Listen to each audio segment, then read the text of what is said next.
Hey, welcome everyone, and thank you for attending today's webinar. My name is Jeff Mann. I'm a physical threat intelligence analyst with the Health ISAC, and I will be introducing today's speakers from Sternum. Today we'll be hearing from Jonathan Bouman, Natali Tshuva, and Emily Holmquist. Today's webinar presents a panel discussion between a medical doctor with an extensive and accomplished background in security research, a former Israeli Unit 8200 officer that co-founded a security and observability company, and a former product security engineer with over 10 years of engineering experience in medical device manufacturing. A malicious actor targeting a medical device is unlikely to consult the FDA cybersecurity guidelines in their endeavors. They are searching for the easiest way to compromise the asset. It's a chase game. Find the weakness and exploit it. Utilizing functional exploit code and known attack vectors is a recipe for success. When designing devices, manufacturers can benefit from thinking more like a hacker and less like a regulatory checklist to understand the practical tactics that can be employed against them. How can we ensure that MDMs do not default to a pilot mode when designing a medical device, relying solely on regulatory guidance to meet device requirements? In short, understanding the importance of going beyond regulatory compliance, learning about hackers' thinking, methodologies, and practices, incorporating relevant perspectives and views into the product development lifecycle, utilizing relevant tools and practices for threat intelligence and mitigation. And with that, I'll pass it over to our speakers. Thank you, Jeffrey. And thank you to HISAC for providing this platform for us today to have this discussion. So the idea is for us to walk away with a better understanding of a hacker's perspective, because I believe that a hacker is thinking differently than how manufacturers are designing and developing devices today. So it's different than traditional corporate policies and procedures. And I think there are ideas that can lead to innovation and progression. So with that, I have with us two security researchers, Natali and Jonathan. Both have very unique backgrounds, and I would classify them in the top three coolest people I know at the moment. And so with that, Natali, will you please start by sharing about yourself and your background in security research? Yeah, sure. Thank you, Emily. Thanks for being top three. That's very appreciated. So real quick, I did my undergrad in computer science when I was 14, and then it just paved the way to Unit 8200, the Israeli intelligence unit. And to extract intelligence, we practiced cybersecurity. Without diving too deep into the experience there, I then moved to companies like Celebrite, which actually extracts evidence from mobile devices to put pedophiles in jail or to solve crimes, basically by hacking into the mobile device and reconstructing deleted images and evidence. So actually the way to do that was to find zero-day vulnerabilities. A zero-day is actually finding a vulnerability nobody knows about. It's not like a CVE, which is already known and you just need to patch it. Zero-day is something that you find and you can exploit in the wild, and nobody really knows about it, so you can't fix it. So this was what I practiced for quite some time, including reverse engineering, Android and Linux kernel, and also some embedded systems, and developing exploitations, which was a very challenging and interesting area of expertise, where it's not just about finding a vulnerability, but actually walking your way through exploiting it and extracting intelligence. I dived into that because that's my main background as a security researcher. Then I just led research and development teams until co-founded Sternum, in purpose of providing security that would stop our kind of people that can find zero days and build exploitations to really protect patient lives and the medical industry in general, which we feel needs a proper security controls in place. That's really cool. So that is a unique background, one that I think is not seen in typical corporate America. And so I'm hopeful that your perspectives and what you've learned, we can discuss further today. Jonathan, you also have a unique background. Would you please share more with us about your experience? Of course, Emily, thanks for being a top three. I'm wondering who's the other person there? Who's the third one that we might figure out later? Stay tuned for the Q&A. Yeah, exactly. So my name is Jonathan. I'm a medical doctor. I'm a general practitioner for 2 days a week. I used to be a full stack developer during med school. So I learned a little bit about how web application works. Helped a few startups growing from 0 to big numbers. And during my residency, I was not allowed to do any commercial work, my residency as a GP. So that was the moment I got into bug bounties. And bug bounties is like finding a bug with permission upfront from a company. And then you can submit the bug and you might win a prize. So there was sort of a loophole how I could still do my computer stuff during my residencies and not doing commercial work, but being able to do fun stuff there. Long story short, I've been doing security research now since the last 4 or 5 years. Mostly I do it in a bug bounty.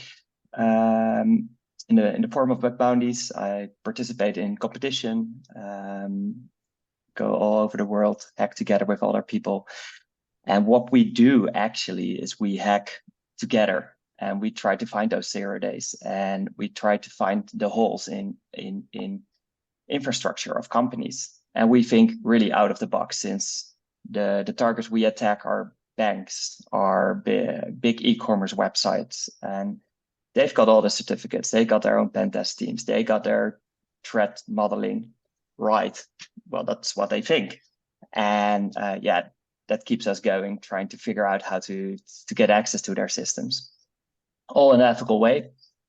Besides that, the security research and being a doctor, I'm also a chief medical information officer in the city of Amsterdam for primary healthcare.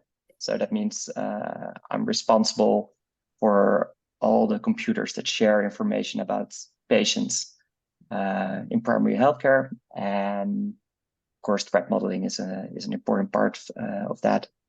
And I work in an academic hospital coordinating research being done on big data from primary healthcare as well. So that keeps me busy during the day. And yeah, well, finding bugs in computers, humans, whatever. I love that. I mean, it's obviously really cool. I don't think I'm alone in finding both of your backgrounds interesting and something which we can learn from. So thank you both for sharing your background. A little bit about myself. I have a much more less interesting, I don't know, perhaps that's how I view myself, but I entered corporate America right out of college as a software developer.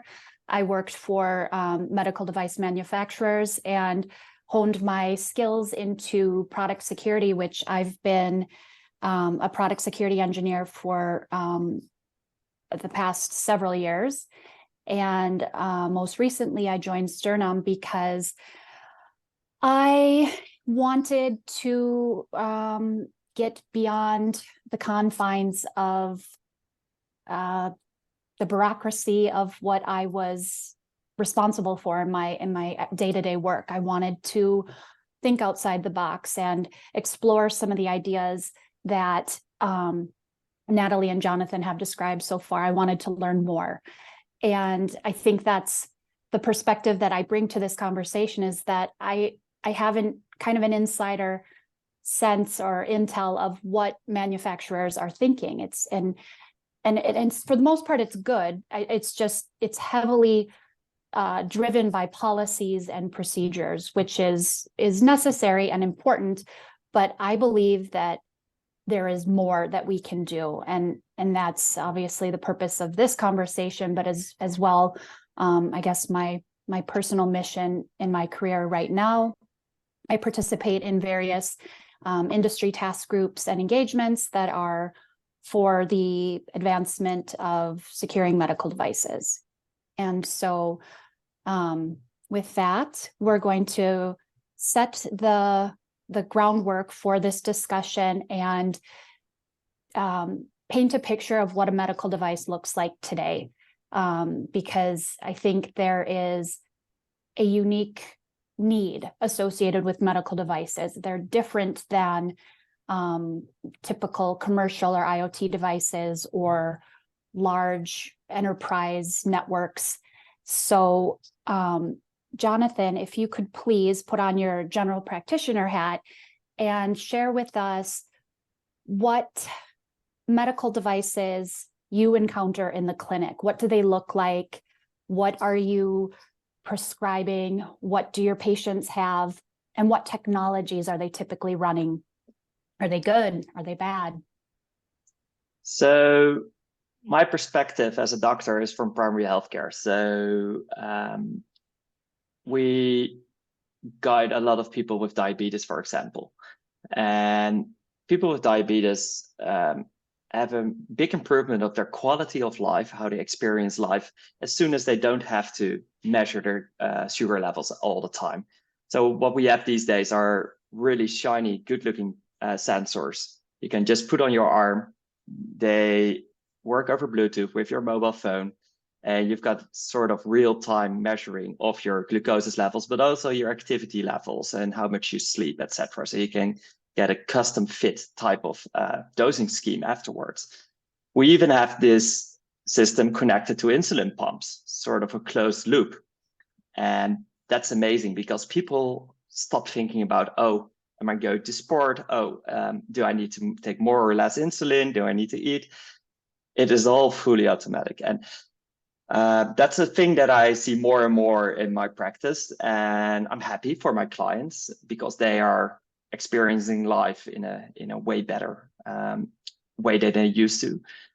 But at the same time, we need to think in threat models like, hey, what can be going wrong if there's an insulin pump that you can't update the firmware of? How does that work with a mobile phone that is going unpatched and not having any updates from Android or iOS? And so that's a little bit more of my doctor hacker perspective, like, ooh, there's so much stuff going on there. And as far as I know, it always went, it never went wrong in the last years. I've not got an example nearby, but it's a weak spot we have. And what I learned in medicine, in med school, is how I could threat model medication. I learned how to think of, oh, those are the benefits, those are the side effects. The benefits are bigger than the side effects. Let's discuss that with the person in front of me and decide to take or not take this medicine. And this is what we call informed consent. And I don't really have that for devices. I don't have this big list of, okay, these are the risks you take by getting this Bluetooth device in your arm, and this is something we accept. And no, we have some CE mark on the box, and then we think, oh, it's good. So I'm figuring out how do we need that?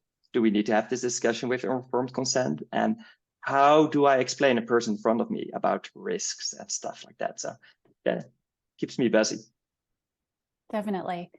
Natali, what about in your experience? Do you have, I don't know if in the 8200 unit, was there any testing on medical devices, or what have you had carried over into today? What are you seeing as far as technologies? Yeah, so no, 8200 does not handle medical devices, but actually I find the connection between hackers and doctors very interesting, because when I finished my master's, I thought of becoming a doctor. And I went to operating rooms and worked with some professors and tried to understand if this is really the goal of my life, because it's a big change to do at age 25, which isn't that old, but still, medical school is a pretty long journey. At least in Israel, it's 7 years just of school. So during that journey, I discovered medical devices. And actually, my journey started exactly where Jonathan started his story about insulin pumps, because I learned that we are now have the technology to make patients' lives much better, like less suffering, more accurate treatments, and just increase even the quality of treatment and the time that they can live. But we're not deploying these technologies because we don't have security and we don't have means to analyze the data properly, to have algorithms in the cloud, for example, just telling the pump what to do.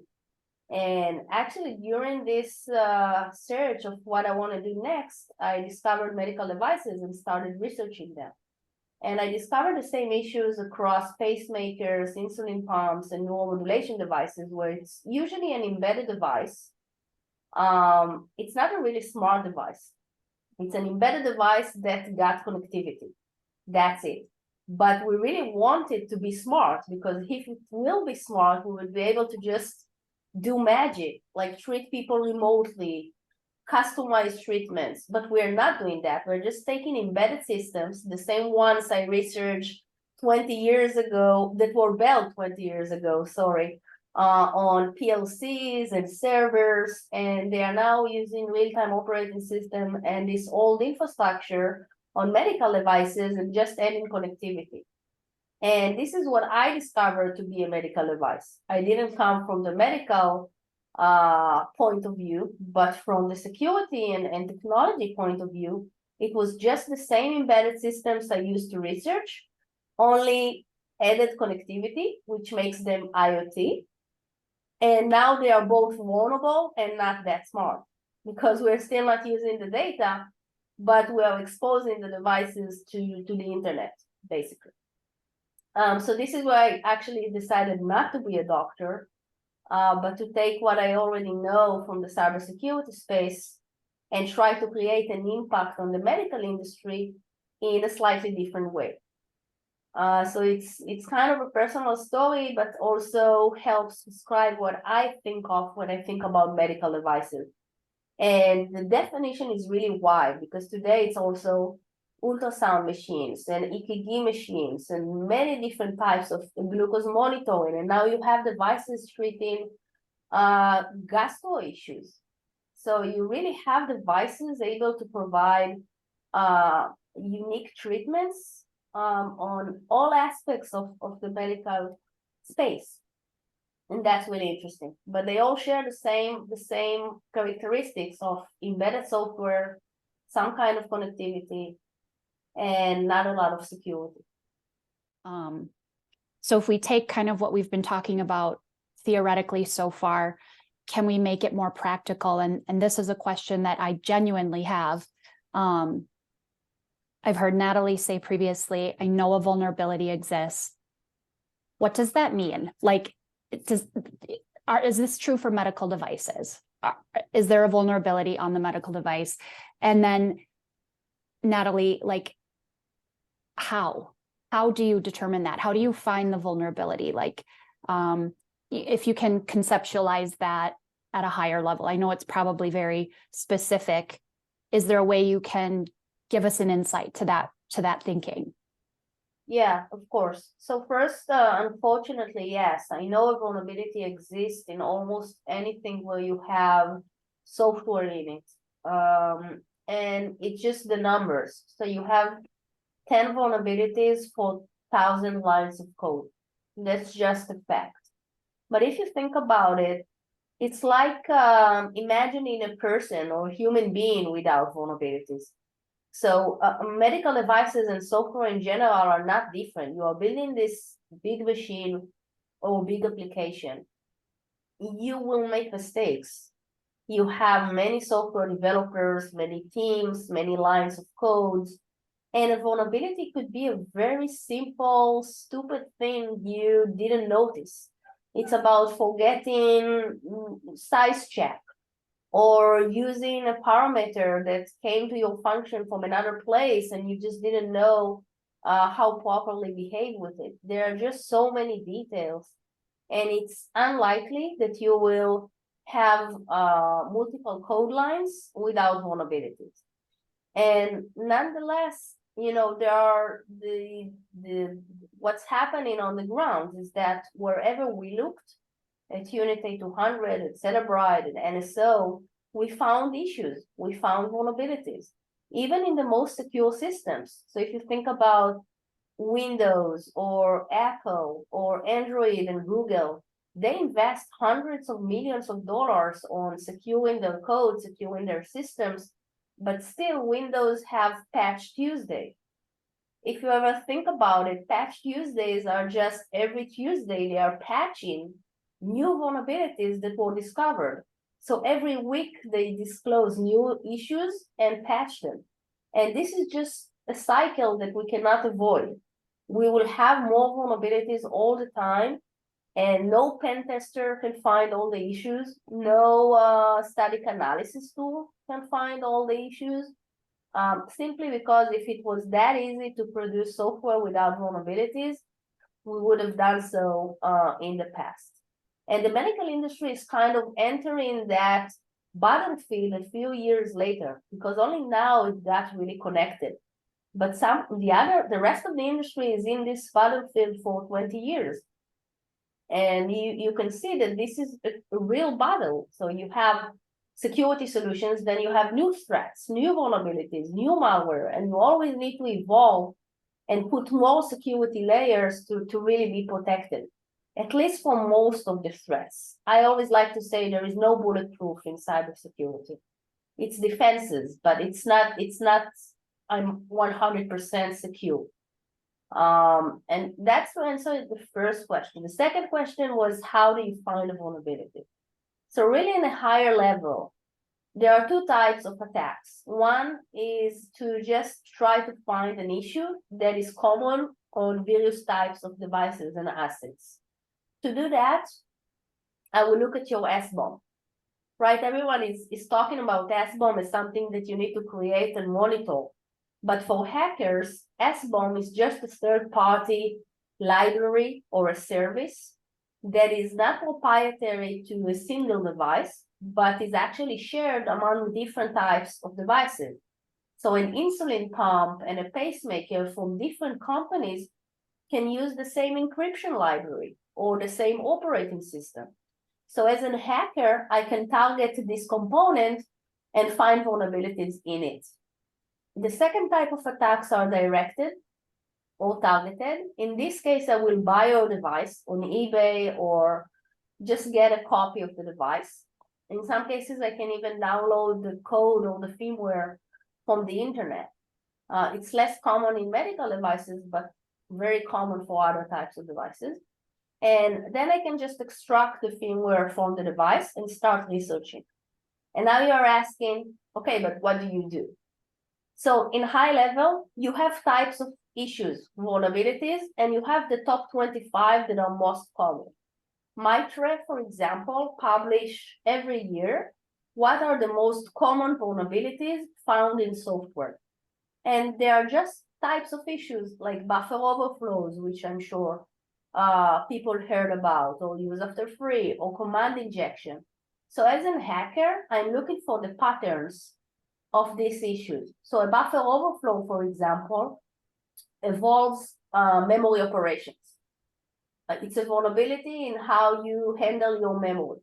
So as a hacker or penetrator, I will just try to look for all the memory operations in your code and try to see if you've made any mistake.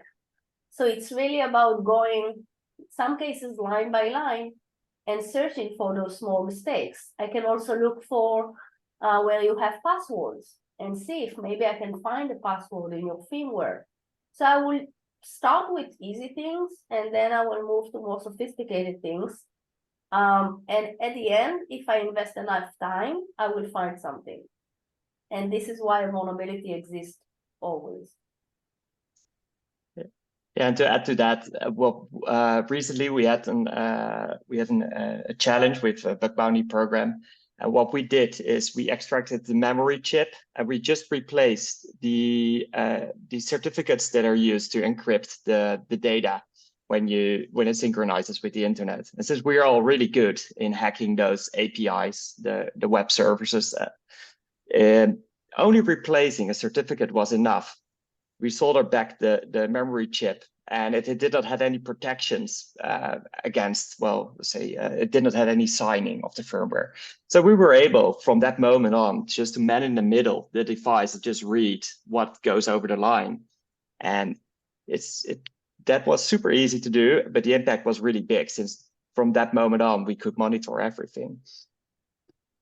And that's the problem, right? Because companies, they invest in security by design and encryption and password managers and patches.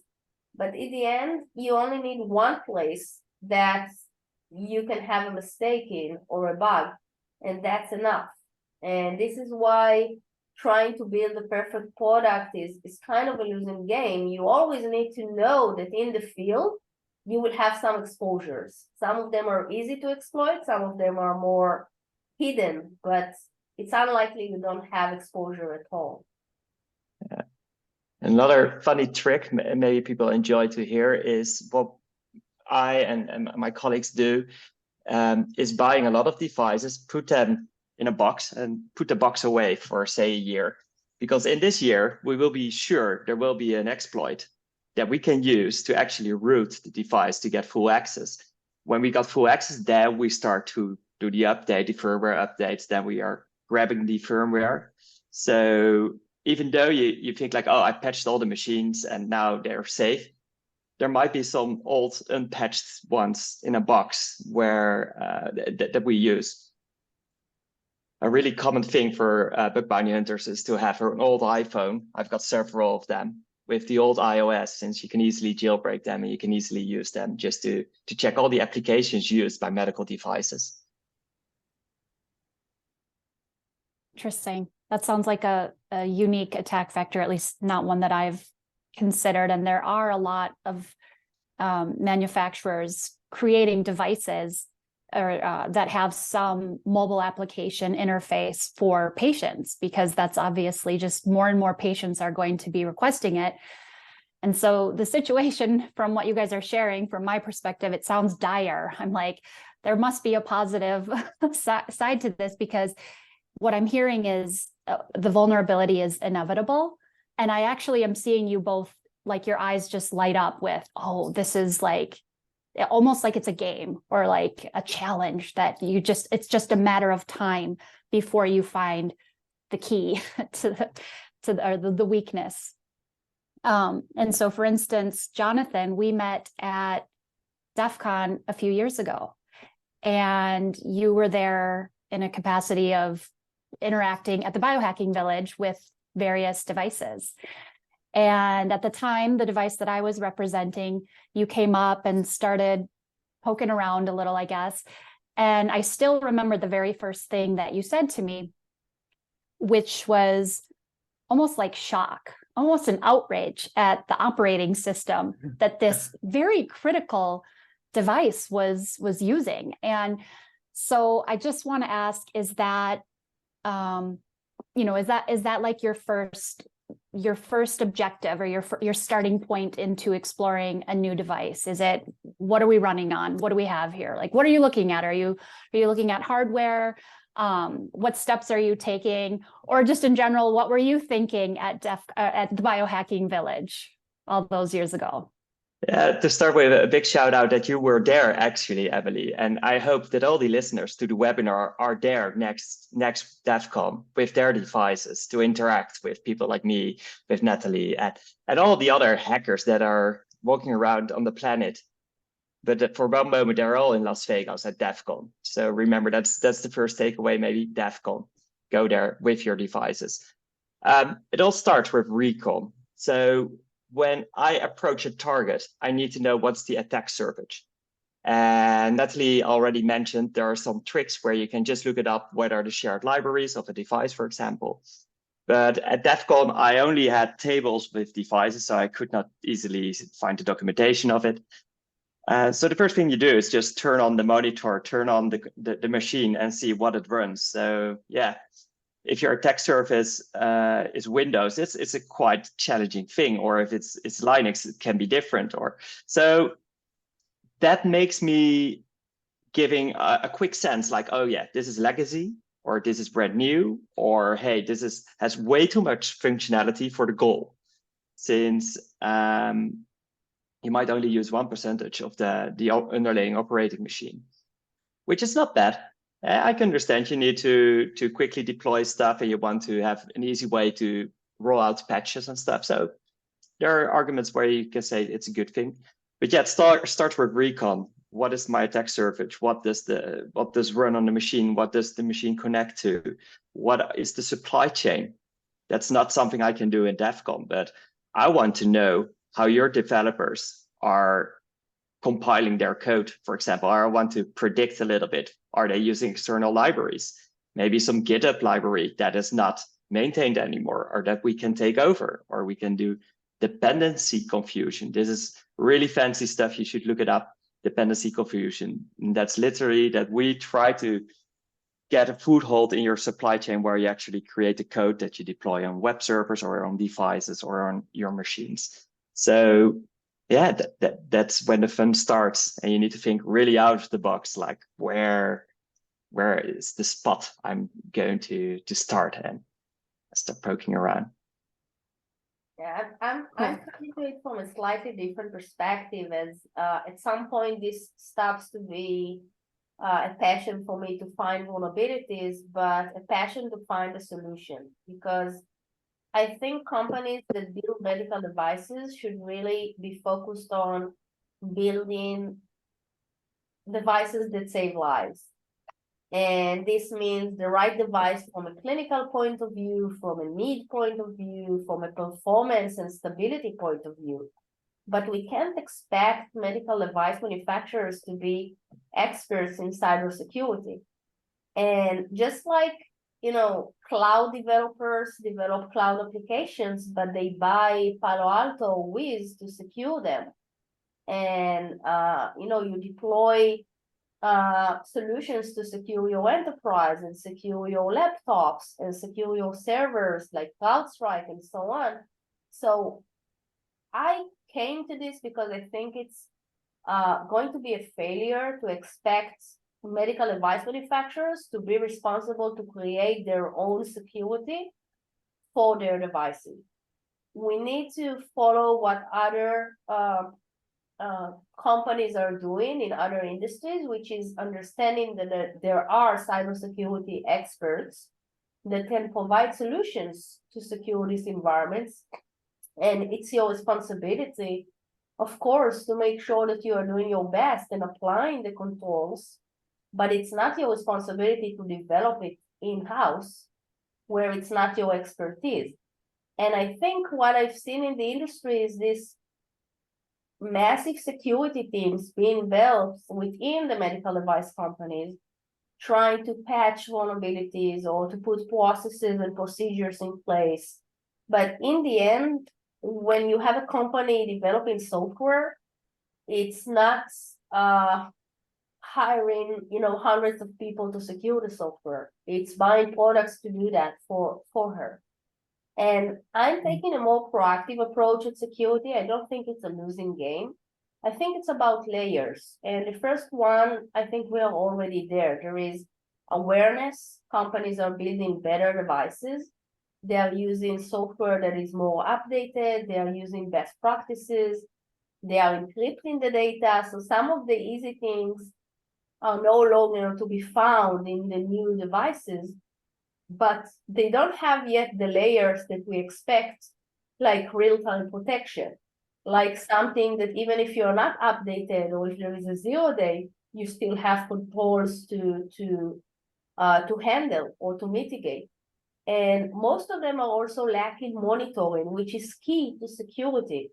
Because imagine these devices in the box Jonathan just described. When you put something in a box for a year and then someone tries to play with it, in most cases, you would like to receive an alert saying, hey, you have this device sitting in a box and someone is trying to debug it or to play with it. pay attention because this could be a researcher or a problem. And we have that for other assets. We don't have it for medical devices. So just by applying monitoring to what's going on in the field with some additional layers of security will be a better approach than trying to do all the rest from the bottom up or from within. And to add to that, it would be amazing, and that's maybe a little bit with my medical perspective, if we share as much knowledge as possible. And that's a hard thing, since you got proprietary software, you got your company secrets maybe even, but the only way I could learn to hack is by reading previous vulnerability reports. And there are more good people than bad people, and that can be a big discussion though. But I think the more we share about insights, hey, this might be a systematic vulnerability we have in this type of devices or this type of chips or software, the quicker we can train people to help you out patching it or finding those bugs. And there's a big community. For example, and now talking from my ethical hack perspective, there's a big community that is able to jump in and figure out where your log4j bug is hidden in your device, in your infrastructure. You don't have that workforce in your company to do that, but there's a big community out there to do that. Also volunteers. There's something called Day, for example. It's a really good thing to look up. It's a volunteer organization of ethical hackers, nonprofit. As soon as there's an exploit, the first thing they do is reverse engineer this exploit and scan the full internet, not just a little piece, everything, and mass report to vendors. So the only way to do that is by sharing knowledge, sharing your bugs. There is a thing in medicine is that if you can't patch a bug and it really is a danger for a person, then you might not disclose it. That's a big exception, because you don't want to harm people like, oh, they're walking around. So, but I've never been in that position that I found a bug this critical. But I'm thinking of like, what can you do as a vendor, as a company creating devices and software? And I think if you share your insights, get a community around you, but that may also take some maturity. I'm not sure if all companies can do that from startup. But in medicine, it will be, I can say, unethical if you don't share, if you found a new disease, or you don't share the cure to the disease. Don't sit on the 0 day. I think there is, it's an interesting point, but there is a difference that from a specific vulnerability and to sharing a cure. It's not exactly the same. So actually, it's a nice story of how Emily approached Sternum for the first time is because Sternum shared an information, not just about the vulnerability we discovered, but also on how to discover it, how to research, what to do. We actually regularly publish these types of findings and knowledge to make people more aware, not just to specific vulnerabilities, but also on how to think. So I think this is a very important thing to do, and our company supports it regularly. The second part of it is that I sincerely don't think it's enough. You mentioned many volunteers and finding issues and finding the next bug. It's just the next bug. This is what it is, just another one you would find. And even if you take the entire community, they wouldn't find all the bugs. They will find 50%, 60%, maybe if they're really good. But you'll have 5 hackers from China searching and finding another one that you didn't find, sorry. And this is the problem with bug bounties and solving the problem vulnerability by vulnerability, that it's endless. And we can share information and we might have better responses to known exploits, which is very important. It's around 60% of the attacks. But the rest of the attacks are unknown exploits, are 0 days. And it doesn't matter how quick you respond and update and shut down connectivity to the internet, if you just don't know about an exploit that is going on. And this is where techniques like anti-malware or anti-exploitation techniques that target not the vulnerability but the malicious behaviors come to life. And it's like saying, Palo Alto should share their cloud security for free because it's the cure, but it's not exactly like that, because you want to keep evolving. You want to keep creating new solutions, new techniques to handle the evolving threats. So as a security vendor, you have to make sure you have the resources to keep up and to create those new cures, because it's not a single cure. It's not like I found a solution and that's it, and now everything is secure. It is an ongoing work that you have to do. It's a product. And this is why, we share with the community, but I will never recommend my customers to just be satisfied with patching and pen testing, for that matter.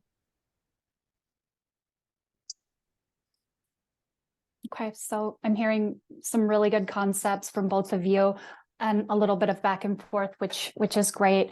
So a lot of practical takeaways as well. And if we can reiterate those, because I think that's our biggest takeaway from today, taking your, Natali and Jonathan, your perspective, and then applying it practically, like for someone like myself, when I was a product security engineer, and my job was to follow the procedure 1 through 10 steps of a work instruction. Quite frankly, it was a bit compliancy. That was our objective, is we need to create a medical device that is safe and effective so that the FDA will approve it for use. So if you could both, through all of that, I heard a lot about transparency, as well as proactive controls, relying on the expertise of others, relying on the security community. Can you please just, as we're coming up on the end here before our question and answer session, give 1 or 2 practical tips, takeaways that you could provide to the manufacturer? You want me to go first? Sure. Yeah. Okay. Yeah. No, I think that I'll start with what you said. It was about compliance, right? And I think regulation could be a present, but also a problem, because regulation pushes you to build better products, but also keeps you in a certain box of procedures. And the first practical advice I would give is try to think not just what will be considered approved, but also try to think, what should I do if I really want to protect my device in the field? What should I really do if I don't want it to be hacked? And this, I think, will change a bit of the priorities or the approach. And of course, be minded that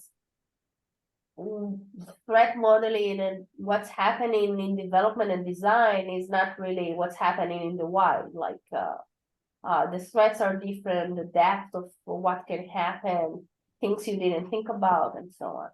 The second practical advice I would give is layers of security.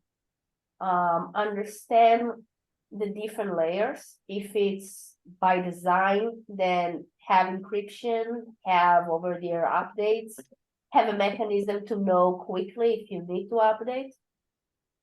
Then move on to building controls like monitoring, protections in real time. And of course, make sure you use the right tools at the right stages.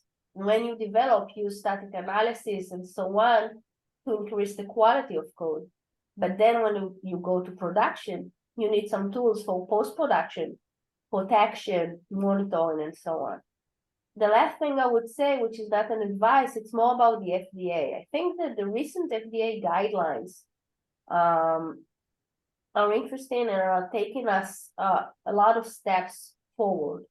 One of the things, for example, is a requirement for an IPS or IDS on the device, intrusion prevention system or intrusion detection system, that needs to be deployed on at least Linux-based medical devices. And this reflects an understanding that you cannot do everything before you deploy. There are also some proactive ongoing security that needs to be deployed on the devices. The second thing is a recommendation for event monitoring and reporting. So they also acknowledge and encourage MDMs to be aware if something happens. And just by being aware of what's happening in the field can feed your product security processes, your risk analysis, because you are now not blind into what's actually happening. You can see in real time and analyze and use it to perform better decisions on security. The last thing is, execution integrity, which I like the way the FDA puts it, because in the end, to cause malicious behaviors to a device, you have to deviate from the integrity of the execution. This is a must. If I'm not interrupting with what Emily, you designed your product to do, if I'm not interrupting it, then I didn't do any harm. And this is what we really want to do. We want to prevent bad things from happening. We want to prevent the device from doing bad things. So putting execution integrity controls is a very important requirement that I see in the guidelines. So on top of the security by design recommendations like SBOM and so on. I think it's my turn now. 2 points. First, experience what it is to get hacked in a safe environment. So get the security researcher community involved. It's up to you as a vendor how you do that.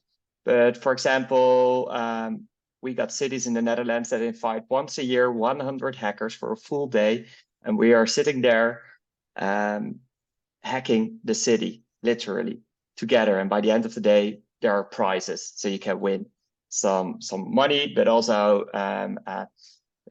swag. So that means like really cool stuff from that city. And the reason why you should do that is because it inspires you. It helps you thinking out of the box, and also to secure yourself the budgets for your security stuff that needs to be done. You need to have leadership being aware, like, oh, this is cool. Oh shit, we got some work to do. Don't feel ashamed that there are tons of bugs, because that's maturity. That's normal. There are tons of bugs, but get this community, and that is really important. So that's my first takeaway. And then my second takeaway is help me out as a doctor with threat models or whatever you got. Try to let me understand what's going on in the device, how the data flows. Easy pictures. I can also show the patient, like, hey, you got this pump, it sends data to your phone, and then it sends to the computer and the internet, and it sends back. And this is how it works. So then it's for me more easy to discuss, like, oh, this is how the system works. It's not a black box. It's like this. Because that also helps me and my colleagues to convince them, like, oh, you don't have to be afraid of this thing because, well, it's not connected, or it's updating every once in a while, or it's got this IDS, because wait, we have this thing. It's not only a CE mark now, we have this IDS, and there's people thought about the system. And that really makes my work, I think, easier if something goes horribly wrong in the future, because then people lose maybe trust in a system or in medicine even. And that's the most important thing I need to protect as a doctor, the trust of my patient, that he trusts me, that if I enter stuff in a computer or I recommend a device, that it will be good. So the more you can do to keep this trust, and if it goes wrong once, and it will go wrong, that we can easily cope with that. So yeah, there's not an easy answer, but it's just a thought to bring home and to discuss, like, what are we going to do? That's incredible. Thank you. Thank you both. I think that I hope that the audience will take these practical tips and they can be applied. I mean, I can even, as I'm hearing them from you today, I can see how I would apply them throughout the policies and procedures I mentioned as part of the design and development of medical devices. So thank you. Thank you to HISAC. I'd like to ask Jeffrey to share if there are any questions that we have from our audience for the group. Sure. So we do have some questions. So I'll start with, how can I articulate the risk of software vulnerabilities and the practical solutions presented today to non-technical stakeholders?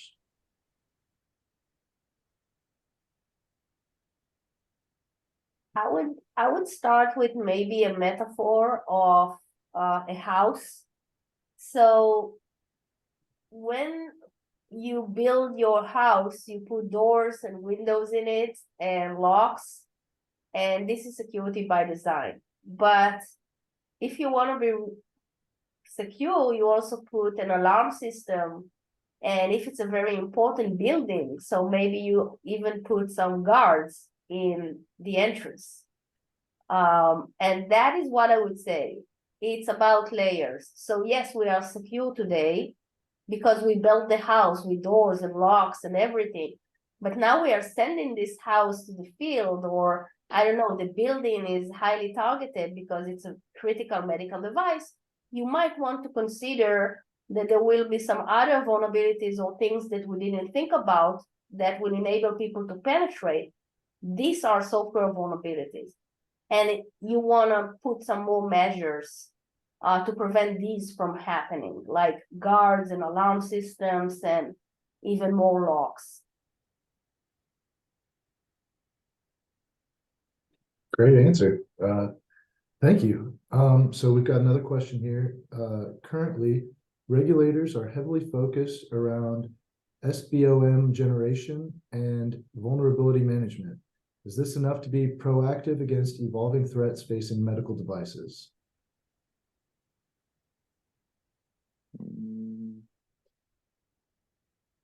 No, yeah, but it helps. It's part of it, but it's not enough. Yeah, the stuff I see as a hacker every day, yeah, they were not written in any SBOM. No, it was.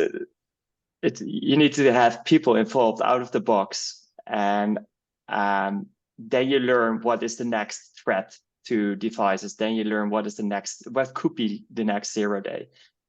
And yeah, I think you need more than that. I'm not sure about you, Natali. What are your thoughts on this? Yeah, definitely. As you mentioned, not enough. I think it's a good first step, but let's think about an SBOM is about knowing what software I have. Now you want to move one step further to protect, and then you can patch. But unfortunately, patching in the medical device space takes time. And you have legacy devices that are not patched. So are they doomed? Are their destinies to not be protected? Like it can't be enough. And it's a good first step, but we invest a lot. And I'm afraid we are kind of forgetting other things that could be more effective. Like, for example, if we can prevent exploitations, then even if we have vulnerabilities in our SBOM, we are still protected. So isn't that a better first step? I don't know, depending on the device. But security is never about one thing. So try not to be completely focused on SBOM, because you are probably missing some of the other more easier paths into your devices. Okay, thank you. So here's another question. How would you recommend handling the security challenges facing legacy devices? Replace them with new ones.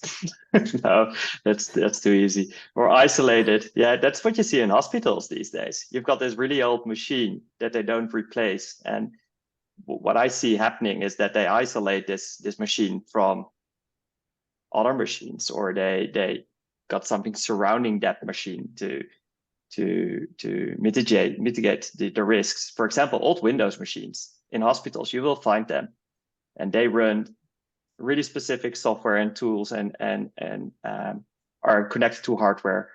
Yeah, if you can't replace them, then you need to isolate them or mitigate the risks by sitting in between the device and the outside world. But still, it's hard if the bug is on the computer itself. Yeah, how you can't, and in the middle of the keyboard. So that's a struggle. Yeah, I'm very subjective on this specific question, because when we co-founded Sternum, the goal was to first protect legacy devices. And actually, our first deployments were on legacy devices.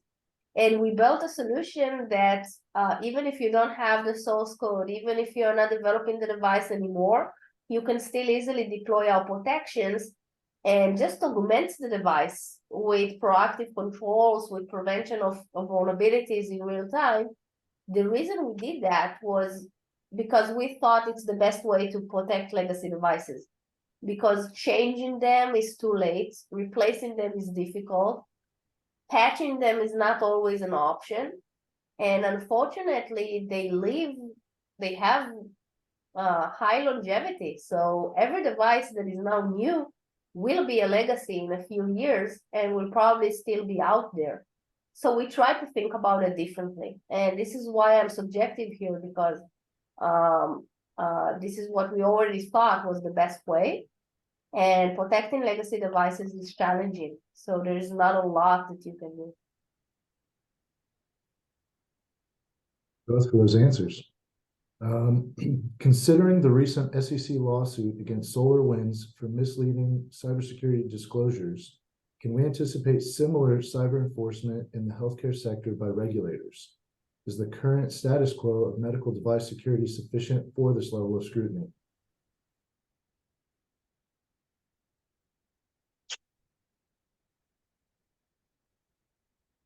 Yeah, it's a little bit about transparency. Yeah, that's the discussion. If I recap for me, for SolarWinds, they had this lawsuit. I was not following that in detail, but I think they did not disclose all the stuff they did, or they disclosed that was not true. So they said they did a lot of cybersecurity stuff, and it was not the situation, right? Yeah, I think the regulators getting more and more aware of how security works, and the public want them to regulate. So you need to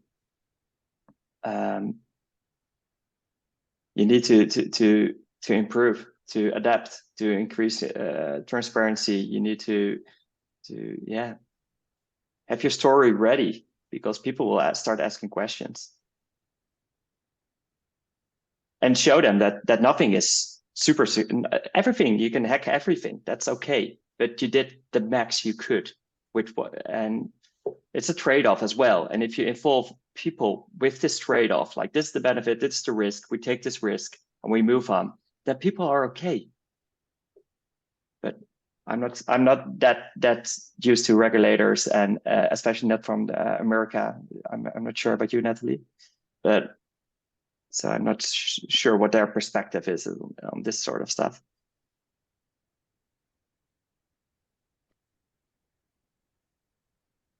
Anything from you, Natalie, or should we move on? No, I think we can move on to the next one. Okay, next we have a question for Jonathan. With your experience in both worlds, security research and treating patients directly in the clinic as a doctor, what do you think is the patient impact of a cyber threat to a medical device? Oh, it's the same as medication, where something went wrong with the medicine, and that one of the compounds was poisoned. Think of like that. We all know those stories, that we need to take back all those medicines from a certain batch. It's the same with medical devices. If there's a cyber threat, we might need to do the same stuff and be okay with that. That stuff goes wrong every once in a while. We need to learn from it. That's super important. Learn from it. See where it went wrong in the supply chain, and then see if we can fix that, or accept that this was a really sophisticated attack. And yeah, it's super hard to do that. That's also what Apple does every day and Google does. It's really interesting to read their blogs about how their security was broken on their iPhone or their Pixel phones, etc. We accept that it was broken. We patch and we move on and we learn. So I think my patients will be the same. Like, okay, yeah, it gave me really quality of life, this device. It had a bug. I had to get it removed from my arm. I had to get this new one because it wasn't patchable, and we move on. I think that's... Thank you for that. And then we've got one for Natali as well. There are not many documented attacks against medical devices, if any. So are cybersecurity attacks a real threat to medical devices outside of ransomware attacks on healthcare facility networks? Yeah, interesting question. So many times those attacks are just not documented. They're happening. And there are attacks on medical devices, unfortunately, in multiple angles. So you mentioned ransomware. Many times the hospital experience a medical device attack, and the ransomware starts with the medical device, or just involves medical devices, which is very critical. We are also seeing attacks directly on medical devices. We were able to prevent some of them in the field. The motives are usually financial or about stealing personal health information that you can then trade. And there are also researchers or companies that are trying to harm other companies. So this is also something that is going on. We didn't see a homeland-like attack where someone is actually targeted to do something bad to a vice president or something like that. But I can tell you that there is awareness. Our president, our prime minister, just got a heart pacemaker implant. And there were a lot of questions asked about the cybersecurity of those devices. And actually, it was part of the decision which vendor to use. But this is the outliers. So most of the attacks are financial driven, and ransomware can also be on the manufacturers, not just on the hospitals. So I have an issue found on your devices, now pay. That is also something that can happen.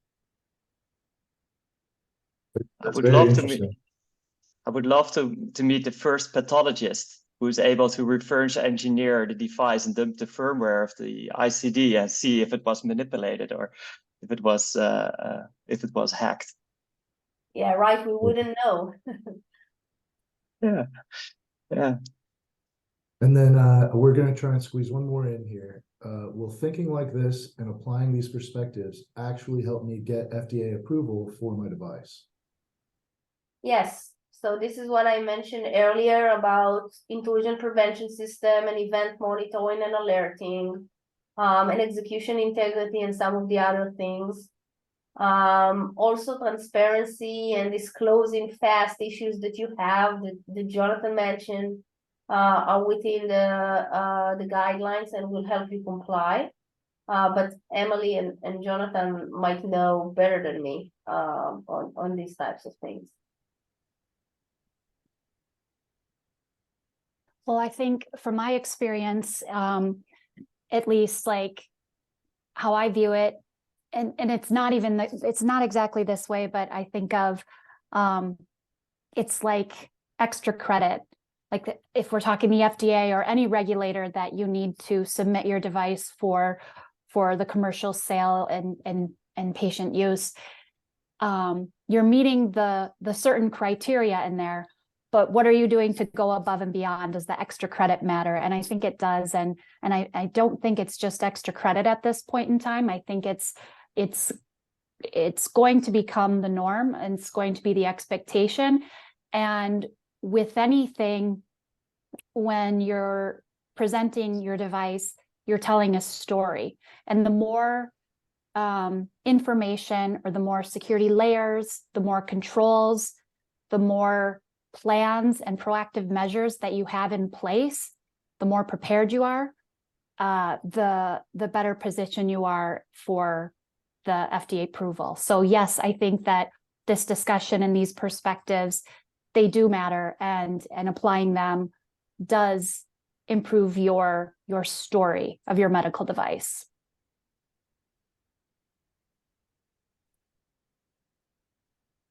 I'm not an expert in Europe about the MDR, but that's like the same stuff we have in Europe as compared to America. And there's a lot of stuff coming up, new acts you need to comply with, the AI acts, and well, there are tons of them. And I think it will be the same, like Emily told. It helps. Yeah. Thank you, guys. So I believe that brings us to our time. So once again, I'd like to thank our speakers, Jonathan, Natalie, and Emily, for their insight, and our listeners for taking the time to attend this webinar. Thanks again, guys. Bye. Thank you very much. Thank you. Thanks. Bye-bye. Bye-bye.